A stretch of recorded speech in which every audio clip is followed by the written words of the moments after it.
It can be easy to associate the words chaotic, busy, and dirty with a country that's home to 1.3 billion people, but that's not completely fair. I spent 1 month traveling through the country of India, and I found that there is so much more to it than what meets the eye. In hopes of convincing you that there's more to this country, and maybe even planning a trip there yourself, I've put together a list of my top 5 favorite moments from my trip to India. What's going on, my dudes? I hope you guys are all doing well. Having spent 1 month exploring the beautiful country of India from north to south, I have a pretty good feel of some of the spots that you need to see. First up on the list, Varanasi. My dudes, we are here in Varanasi. Varanasi is the oldest city in India, and that also makes it one of the oldest cities in the entire world, dating back at least 3,000 years. Varanasi is located along the bank of the Ganges River, and what makes it special and so unique is that it is a major religious hub in India for both Hinduism and Buddhism.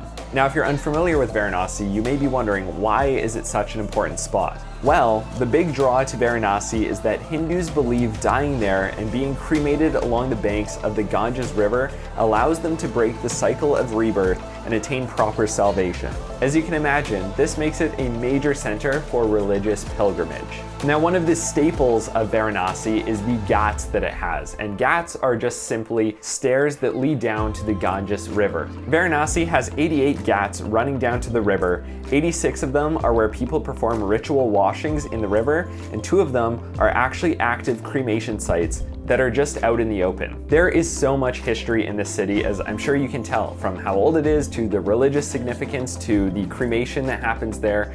It's a lot. That being said, I don't actually think that Varanasi is a place that everyone would enjoy. It's definitely for a specific type of traveler. I personally found it super insightful and interesting, and I really enjoyed my time there, but I can definitely see how it can be a bit overwhelming and maybe a bit much for some people. It definitely gives credence to the stereotype of India being a bit chaotic, because Varanasi is chaotic. However, not all places in India are chaotic. For example, like our next destination, the Kerala backwaters. Right along the coast of India and the Arabian Sea, you find the Kerala backwaters, a vast series of canals, rivers, lagoons, and lakes totaling over 900 kilometers in length. While visiting the state of Kerala, Mike and I stayed in the city of Hampi to experience the backwaters. In Hampi, the waterways act as their roads and boats are basically their vehicles. That's pretty funny. In the backwaters, they don't have school buses, they have school boats. This is a very unique part of India, much more laid back and less chaotic than, say, New Delhi or Mumbai. It's a testament to the vastness of India and how different each state is from one another. Samson was telling us that these canals are very important to the way of life here. Like, there are a lot of people's showers and they do their laundry, and agriculture. There's rice terraces on either side right here. And just seeing everyone go about their daily routine, and people are just washing their stuff, boating along food. Very cool trip. Many tourists come here and stay on houseboats that tour the canals, and they eat and sleep on them. However, Mike and I wanted to do things a bit differently. We decided to rent some kayaks and take a tour because this would allow us to get off the main canals and go onto more of the back roads, if you will. So we'll kayak through some smaller canals. The first we kayak through a slightly bigger canal, 30-40 minutes. Then we'll go some smaller areas. This whole experience was so cool, and it was so vastly different from everything else that we experienced in India, and for that matter, everything else I've experienced anywhere else. And I highly recommend you check it out if you're thinking about going to India. Number 3, the Camel Safari. Now, I'm fully aware about how touristy this experience is. Putting on a vibrant orange turban and heading into the desert on a camel is definitely not something that people of Jaisalmer do on a day-to-day basis. However, even though this was touristy, this experience was so much fun. We hopped in a car and drove outside of Jaisalmer to go meet our camels that were waiting on the outskirts of the desert with our tour guide. Oh my gosh, check this out. Camels! Honestly, I don't know what it is, but there's just something about this experience that is just so funny. Our camels were packed to the brim with food and blankets, alcohol, firewood, basically everything that you would need to have a good time in the desert. Our camels were carrying it. Mike's camel's running away. Sitting quite a few feet above the ground because camels are tall, we trekked for an hour into the desert before making camp. Once we reached camp and unloaded our camels, thank you, Alfonso. You've been great. Our tour guides got right on to making a fire and then cooking us an authentic Indian meal. Dinner is served. We got some veg curry, something else, chapati, rice. That is the way to go. After dinner, we threw some more wood on the fire, opened a beer or two, hung out with our guides and our newfound friends, and then slept under the stars. Literally, we just threw blankets on the ground and slept right there. It is still one of the coolest experiences I've ever had. Number 4, the Taj Mahal. Now this is one of those places that even if you haven't been to India, you've definitely heard of before, and for good reason. The Taj Mahal is the most amazing building that I have ever seen. It is symmetrical from all sides, and then the garden is all symmetrical and placed perfectly in the center with a huge gate over there and another one behind it.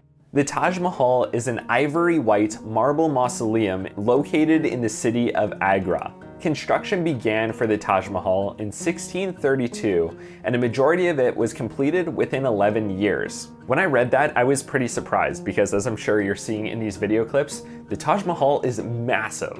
If we were to take what the Taj Mahal cost to build in 1632 and convert it to 2020 US dollars, it would cost about $1 billion. It was built under the emperor, and I know I'm gonna butcher this name, Shah Jahan, maybe? Shah Jahan began building it to house the tomb of his favorite wife after she died in childbirth with their 14th child. And having been built in the 1600s, the emperor's tomb is now here as well.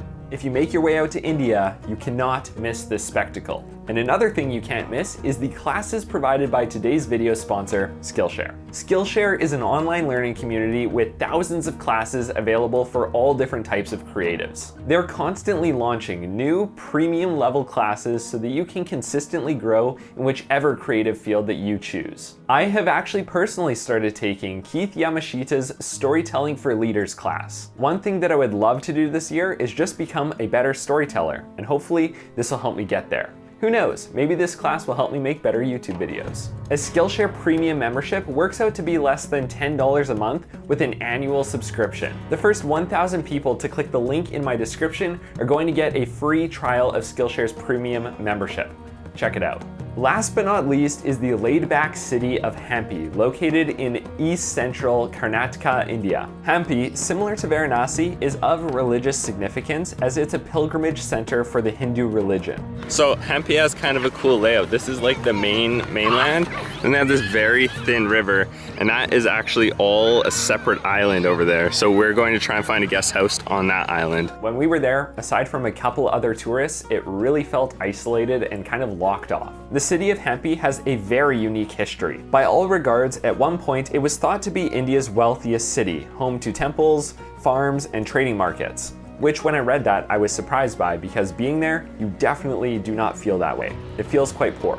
Eventually, it was conquered, pillaged, and for the most part destroyed, leaving ruins of what once was a major Indian hub. The city now has a very laid-back, hippie vibe, if you will. Mike and I rented bikes and rode around for a few days exploring all that Hampi had to offer. There's a few interesting hikes and a big rock climbing scene amongst the tourists, as there's just so many boulders around. There's, a lot of boulders around Hampi. But beyond that, and what I think is a big draw, is all of the history surrounding it. There's many temples and tons of artifacts to go explore and check out. And another draw is the unique identity it's carved out for itself as being that laid-back hippie town. And there it is, guys. Thank you so much for watching. I hope that you guys enjoyed the video and were able to get something from that list of some of my favorite moments in India. Here in the West, India can get a lot of flack for, I guess, just being different. Like I said, the words chaotic, busy, and dirty do come to mind when I think of India, but having been there, I know that there's so much more underneath that. If you're planning a trip to India, I've actually created an entire PDF travel guide filled with everything that you may need to know in preparation for your trip. You can check it out at noahvde.com/store. Thanks so much for watching, guys. I appreciate every single one of you so much, and I'll see you all in another one.